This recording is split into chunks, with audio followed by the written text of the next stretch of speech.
Many people who become naturopaths, when you hear their story, there's always a sort of a personal connection as to what sort of got them down this particular line.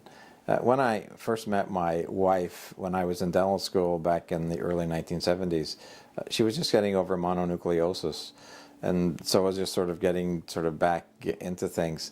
And, after, we went through our engagement and then got married, there was always one thing or the other that there seemed to be an issue with. It wasn't life-threatening, but it would be headaches or bad menstrual cramps or blood sugar issues or acne, whatever.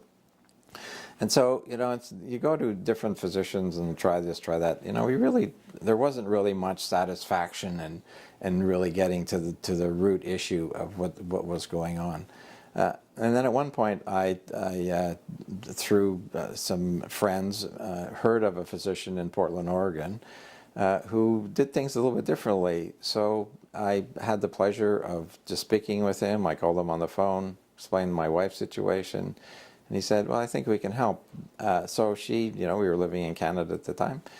So she went to Portland, Oregon, was there for 2 or 3 weeks, had a lot of intense type therapies. And when she came back, over the next few months, I definitely noted that, wow, there's definitely some changes. I've known her for 7 or 8 years, and I haven't seen any of these changes with any of the other type things that any of the physicians had done. And so I became very intrigued as to, why that treatments were being more successful than what the conventional treatment had been.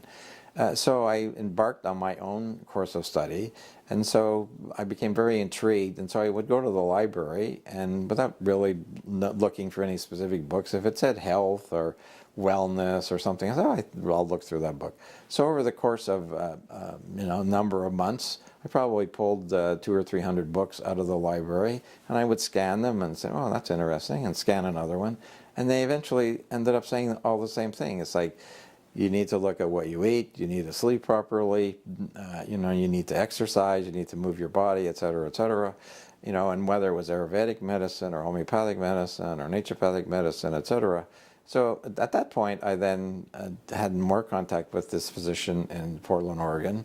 And I said, if you were going to do this again, what would you become? And he said, there's no doubt the best profession for what you're looking for is to be a naturopath.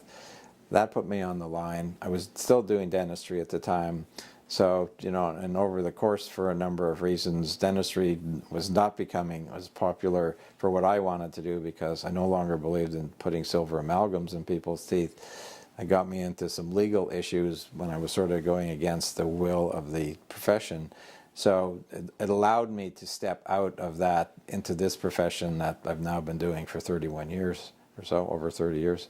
So that's sort of how I got involved in becoming a naturopath. And of course, we've now expanded that into this wonderful clinic here in Scottsdale that allows us to truly help people achieve a level of optimal performance and optimal wellness that they never deemed was possible, not by treating disease, but by supporting health.